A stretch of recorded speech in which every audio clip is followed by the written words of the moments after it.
સો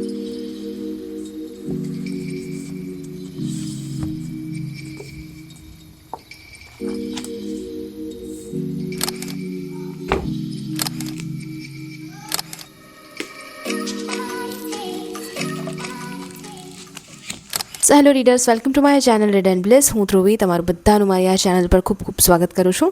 અને આ એક સરસ મજાનો વ્લોગ હું શૂટ કરી રહી છું. આજે સોમવારની રાત છે અને મેં તમને આગલા વ્લોગમાં કહ્યું હતું એ મુજબ કે આ સરસ મજાનો જે વ્લોગ બનાવવાનો છે મારે, એ વ્લોગમાં હું એક એવી બુક વાંચવાની છું જે ઘણા બધા લોકોએ વાંચી છે ઓલરેડી, અને મેં ક્યારે નથી વાંચી. અને મારે જાણવું છે કે આ બુકની હાઇપ એટલી શા માટે છે.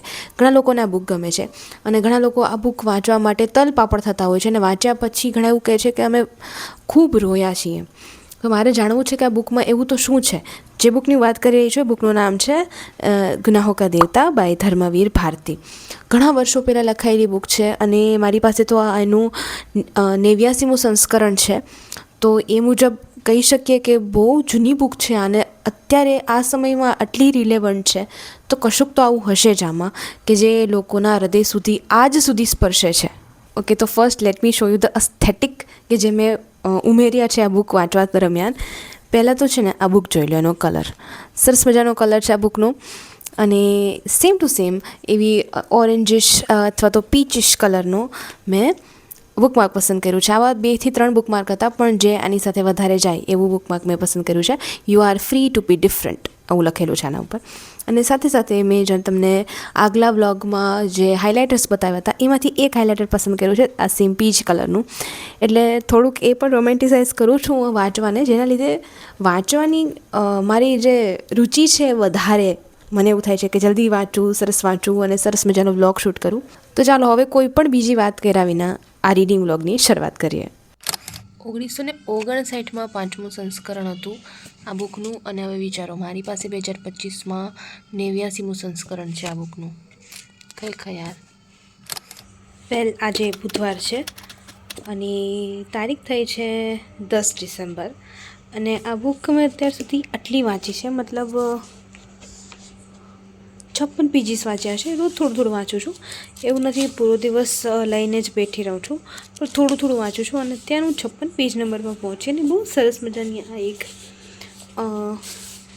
વાત આવી છે કે જ્યારે સુધા અને ચંદર બંને એકબીજાને ચર્ચા કરે છે. તો સુધાને એવો પ્રશ્ન થાય છે કે મેં ક્યારેય કોઈ સાથે પ્રેમ કર્યો છે કે નહીં. તો એનું ભોળપણ તમે જો, એ કેટલી માસૂમ છે, કેટલી ભોળી છે. તો એ ચંદરને એવું પૂછે છે કે તે ક્યારેય કોઈને પ્રેમ કર્યો છે. ત્યારે ચંદર એને કહે છે કે તને કેમ આજે આવા પ્રશ્નો સતાવે છે. ત્યારે સુધા એને એવું કહે છે કે कुछ नहीं, अभी गेसु आई थी, वह बोली सुधा तुमने किसी से कभी प्यार किया है. असल में वह अख्तर को प्यार करती है, उससे उसका विवाह होने वाला है. हाँ, तो उसने पूछा कि तूने किसी से प्यार किया है. हमने कहा नहीं. बोली तू अपने से छिपाती है. तो हम मन ही मन में सोचते रहे कि तुम आओगे तो तुमसे पूछेंगे कि हमने कभी प्यार तो नहीं किया है, क्योंकि तुम ही एक हो जिससे हमारा मन कभी कोई बात नहीं छिपाता. अगर कोई बात छिपाई भी होती हमने तो तुम्हें ज़रूर बता देती. फिर हमने सोचा शायद कभी हमने प्यार किया हो और तुम्हें बताया हो, फिर हम भूल गए हो. अभी उसी दिन देखो हम पापा की दवाई का नाम भूल गए और तुम्हें याद रहा. शायद हम भूल गए हो और तुम्हें मालूम हो कभी हमने प्यार तो नहीं किया ना.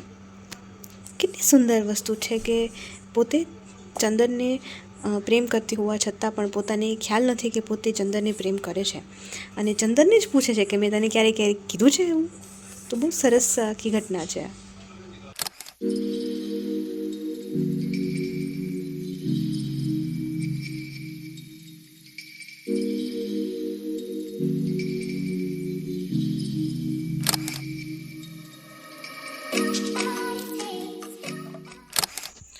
ઓકે, સેટરડે અપડેટ 13 તારીખ અને શનિવાર. ગુનાહો કા દેવતા મેં ઘણા સમય પહેલાંથી વાંચવાની શરૂઆત કરી છે અને અત્યારે હું આમાં 97 પેજીસ ઉપર પહોંચી છું. મતલબ સરસ છે બુક, મજા આવે છે વાંચવાની. મેં બહુ ઓછી વાત કરી છે આખા બ્લોગમાં ટિલ નાઉ, પણ મજા આવે છે વાંચવાની. પણ એનો તમે જોઈ શકો છો કે બહુ બધું લખેલું છે અને ફોન્ટ થોડોક નાનો છે. હવે પ્રોબ્લેમ એ આવે છે કે ઓલ ધ ટાઈમ તો હું કંઈ બુક વાંચી ન શકું અને લાંબા ફકરા લખ્યા છે, તો થોડો ટાઈમ પણ લાગે. અને હિન્દી છે તો કેટલા સમયથી હિન્દી નથી વાંચ્યું આવી રીતે, એટલે થોડું ટાઈમ કન્ઝ્યુમિંગ છે. અને કેટલાક એવા શબ્દો છે, જો આ તમે પહેલું જોઈ લો, બિનતી ને ફિર ઝેપ કર મુँह छिपा लिया. તો આ બધું આવા શબ્દો છે તો થોડાક સમજવામાં અઘરા પડે, ક્યારેક પહેલાં તો વાંચવામાં પણ અઘરા પડતા હતા. પણ આવું બધું પ્રોબ્લેમ થોડા થાય છે, જેના લીધે થોડીક રીડિંગ સ્પીડ મારી ઓછી છે. પણ આઈ વિલ ટ્રાય કે હું બહુ જલ્દીથી આ બુક પૂરી કરું અને બહુ જલ્દીથી આનો વ્લોગ છે અપલોડ કરું. તો આજે વાર છે ગુરુવાર અને 18 તારીખ થઈ છે આજે. અને અત્યારે હું તમને બતાવું કે હું ક્યાં પહોંચી છું. જો 108 પેજ નંબર પર પહોંચી છું. મતલબ હું બહુ સ્લો થઈ ગઈ છું આ બુક વાંચવામાં. મતલબ આટલે તો હું ઇંગ્લિશ બુક વાંચવામાં પણ સ્લો નહોતી થઈ. મેં એક બુક પૂરી કરી છે, હું તમને બતાવું. ઓકે, ધીસ સુધા મૂર્તિની જે હું વાંચતી હતી, grandma's bag of stories. મતલબ આ મેં પૂરી કરી લીધી છે વાંચવામાં. અને આઈ થિંક કે હું આનો નાનો એવો શોર્ટ વિડીયો છે એ અપલોડ કરવાની છું એપિસોડ 9 તારીખે. જે એપિસોડ હમણાં આજકાલ બંધ મેં વચ્ચે કરેલા છે. તો આ તો વાંચવામાં એટલી ઝડપથી મેં પૂરી કરી કે બહુ આરામથી પૂરી થઈ ગઈ. અને રહી વાત આની, તો ખરેખર ટાઈમ લાગે છે. અને હજી 109 પેજ નંબર પર પહોંચી છું અને સ્ટીલ આટલી બાકી છે. વિચારો, હજી 200 જેટલા પેજ પૂરા કરવાના છે. તો જેટલું છે એનું હજી ડબલ વાંચવાનું છે. લેટ્સ સી કેટલા ટાઈમ સુધીમાં વાંચી શકું છું. So it is update time. હવે ગુનાહો કા દેવતા હું વાંચી રહી છું. ક્યાં પહોંચી છું હું તમને બતાવું. હું પહોંચી છું આમાં 123 પેજ નંબર ઉપર. એટલે તમે વિચાર કરો કે જેટલું વાંચ્યું છે એટલું વાંચવાનું છે. આટલું વાંચાઈ ગયું છે ને આટલું વાંચવાનું બાકી છે. હવે હું સ્લો પડી ગઈ એનું એક કારણ છે કે આનું હિન્દી 76 વર્ષ જૂનું છે. હવે 76 વર્ષ પહેલાં તો એટલા ઇંગ્લિશ શબ્દો પણ યુઝ ના થતા. એટલે થોડું એવું હિન્દી છે જે મને અઘરું લાગે છે. પણ હું ટ્રાય કરું છું. અને પહેલો એક પ્રશ્ન મને એક નડે છે કે જો મારી આજુબાજુ થોડો પણ નોઈસ હોય ને તો હું આ બુક વાંચવાનું બંધ કરી દઉં છું. કેમ કે આ બુક એવી છે ને જેને મારે જીવવી છે, જેને મારે સમજવી છે, જેના જે ઇમોશન છે દરેક, તમે એને વાંચો ને તો તમને એમ થાય કે દરેક એક ડાયલોગમાં એટલા ઇમોશન ભરેલા છે કે તમે વાત ના પૂછો. આવું તમને મેં તો આજ સુધી એક પણ બુકમાં આવું નથી જોયું જેમાં ડાયલોગમાં આટલા ઇમોશન જોવા મળે. અને ખરેખર જો તમે એને કોઈ એક લહેકામાં વાંચવાની ટ્રાય કરો ને, હું તો એક લહેકામાં વાંચવાની ટ્રાય કરું છું આને, કે હું એકદમ ફટાફટ વાંચતી નથી જતી. હું ટ્રાય કરું છું કે હું એક કેરેક્ટરને એડેપ્ટ કરું અને કેરેક્ટર મુજબ વાંચું. તો એક લહેકામાં વાંચવાની જો તમે ટ્રાય કરો આ બુકને તો ખરેખર તમે ફીલ કરી શકો આ જે પાત્રો છે એનું દુઃખ, એનો જે પસ્તાવો છે, એનો પ્રેમ છે, એ બધું તમે ફીલ કરી શકો છો. તો અત્યારે તો હું 123 પેજ નંબર પર પહોંચી છું. પછી જોઈએ આગળ કેટલું વચાય છે. અને આજે તારીખ છે 19 ડિસેમ્બર. આઈ હોપ કે આ 30 ડિસેમ્બર કે 31 ડિસેમ્બર પહેલાં પૂરી થઈ જાય. બિકોઝ આઈ ડોન્ટ નો તમને બધાને ખ્યાલ હોય કે નહીં, હું એક બહુ સિરીઝ પગલું છું. મને ઘણી બધી સિરીઝ જોવી ગમે છે. આ વાત મેં ક્યારે પણ એક પણ વિડીયોમાં નથી કીધી, પણ મને ઘણી બધી સિરીઝ જોવી ગમે છે. અને આઈ હોપ કે આઈ હોપ છું આઈ થિંક કે મારે કેટલીક સિરીઝ રેકમેન્ડ પણ કરવી જોઈએ, જે હું બહુ જલ્દી કરવાની છું. આ ચેનલ પર ઘણા બધા બદલાવ કરવાની છું. તો એક એ પણ છે કે હું એ વસ્તુની શરૂઆત કરવાની છું. પણ અત્યારે મારે છે ને સ્ટ્રેન્જર થિંગ્સ જે દીનું આવ્યું છે મેં જોયું નથી. હવે વિચારો, હું એટલી સ્ટ્રેન્જર થિંગ્સ પાછળ ગાંડી છું કે એ જે દીનું રિલીઝ થયું છે મારી એક પણ એવી રીલ આવી જાય તો પણ હું સ્ક્રોલ કરી દઉં છું, હું જોતી જ નથી. અને હવે 31 તારીખથી હું જોવાનું સ્ટાર્ટ કરીશ. કેમ કે 1 તારીખે 1 જાન્યુઆરી 2026થી એનો જે લાસ્ટ એપિસોડ આવવાનો છે, તો હું બેસીને આખી જે સિરીઝ છે એક હારે જોઈ નાખવાની છું. કેમ કે મને મારાથી છે ને વેઇટ નથી થતું. ગયા વખત મેં એવી ભૂલ કરી દીધી છે કે 5 એપિસોડ જોઈ અને મૂકી દીધું, પણ આ વખત હું એવી ભૂલ કરવાની નથી. એટલે એ વસ્તુ પણ છે જે મારે એની પણ શરૂઆત કરવાની છે. તો આઈ હોપ કે આ પૂરું થઈ જાય ત્યાં સુધીમાં. અને ત્યારબાદ તો બ્રિજિટન આવવાનું છે, તો બ્રિજિટન પણ જોવાનું છે. તો ઘણી બધી સિરીઝ છે લાઇન્ડ અપ.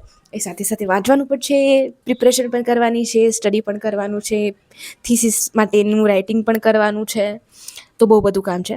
પણ વાંચી લેશું, બધું જોઈ લેશું અને સાથે સાથે મલ્ટી ટેલેન્ટેડ આપણે માણસો છે, બધું થઈ જશે. પણ અપડેટ અબાઉટ ગુનાહો કા દેવતા 123વાના મળીએ નવા અપડેટ સાથે.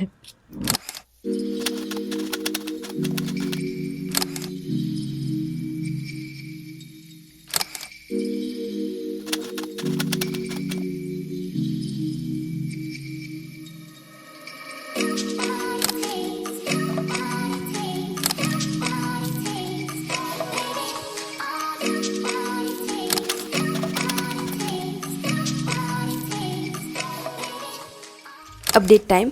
આજે છે 24 ડિસેમ્બર અને મેં જસ્ટ આ બુક વાંચીને પૂરી કરી છે. વાગી રહ્યા છે અત્યારે 5:45 અને જસ્ટ અત્યારે મેં આ બુક વાંચીને પૂરી કરી છે. હવે મેં શરૂઆતમાં કહ્યું હતું એમ કે આ બુક મને રડાવે છે કે નહીં. હવે પ્રોબ્લેમ એવું થયો કે આ બુકની મેં જ્યારે શરૂઆત કરી ત્યારે મને ખબર પડી કે આના પર એક સિરિયલ આવતી, એક થા ચંદર એકથી સુધા, લાઈફ ઓકે પર એક સિરિયલ આવતી 2015 દરમિયાન.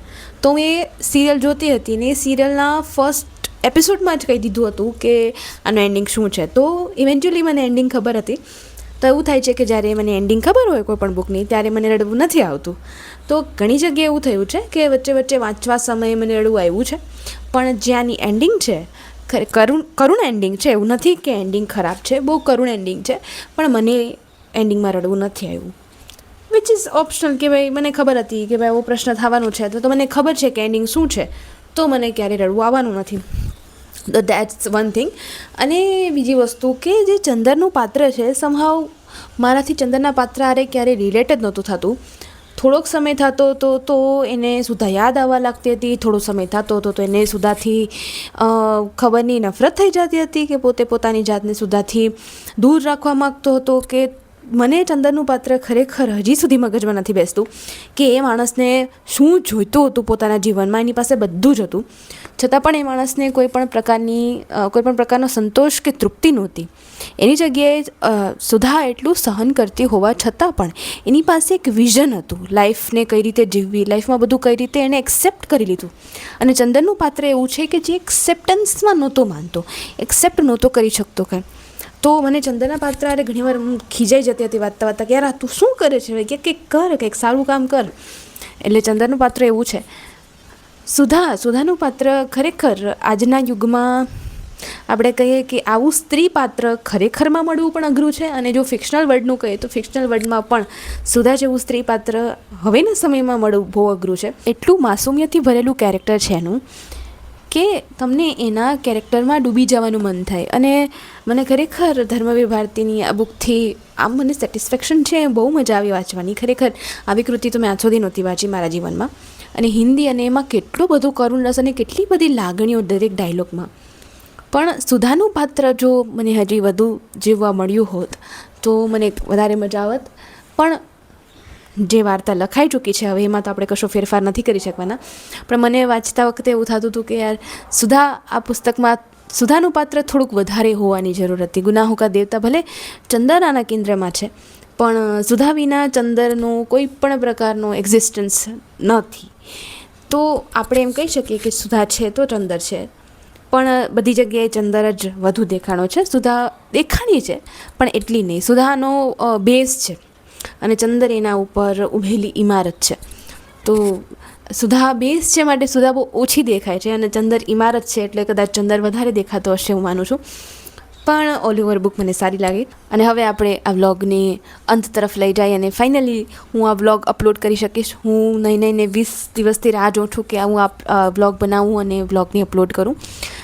તો yes, this is the vlog. તમને કેવો લાગ્યો આ રીડિંગ વ્લોગ પ્લીઝ મને જણાવજો. અને જો કંઈ આમાં એડિશનલ ફેરફાર કરવાની જરૂર લાગતી હોય તો પ્લીઝ એ પણ કોમેન્ટમાં જણાવજો, જેથી આવનારા વ્લોગ્સ કે રીડિંગ વ્લોગ્સ છે કે રિવ્યૂઝ છે એમાં હું થોડો ફેરફાર કરી અને વધારે સારી રીતે પ્રેઝન્ટ કરી શકું.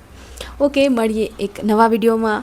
હવે કદાચ નવા વર્ષમાં મળશું, કેમ કે આ વર્ષનો છેલ્લો વિડીયો હોવા જઈ રહ્યો છે મારા ખ્યાલથી. કેમ કે આજે ઓલરેડી 24 તારીખ છે, તો હવે 5-6 દિવસ માટે મારે શું અપલોડ કરવું ખોટું નવા વિડીયો તરીકે. એમ પણ મેં રેપઅપ વિડીયો અપલોડ કરી દીધો છે, તો તમે જોવા માગતા હો તો જોઈ શકો છો. ડિસ્ક્રિપ્શનમાં હું બધી લિંક આપી દઈશ. તો હવે બસ આ વિડીયો પૂરો કરીએ અને મળીએ નવા વર્ષમાં નવા વ્લોગ, નવા વિડીયો સાથે.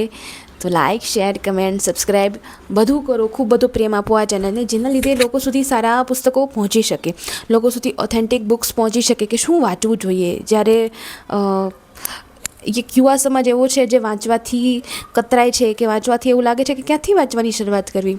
તો કદાચ મારા જેવા જે શરૂઆતી રીડર્સ છે એ રીડર્સને આ બધા રેકમેન્ડેશન છે કે કોઈ પણ આ બુક્સના રીડિંગ વ્લોગ્સ છે એ બધા જોઈને પણ પ્રેરણા થાય વાંચવાની, તો પણ હું મારી જાતને ભાગ્યશાળી માનીશ કે મેં કોઈ એક વ્યક્તિને વાંચતા કર્યા. તો મળીએ નવા વર્ષમાં નવા વિડીયોઝ, નવા વ્લોગ્સ અને નવા કોન્ટેન્ટ સાથે. ત્યાં સુધી તમે સબસ્ક્રાઈબ કરી દેજો રીડ એન્ડ બ્લેસને. અને ઓકે, દેટ્સ ઇટ. બાય.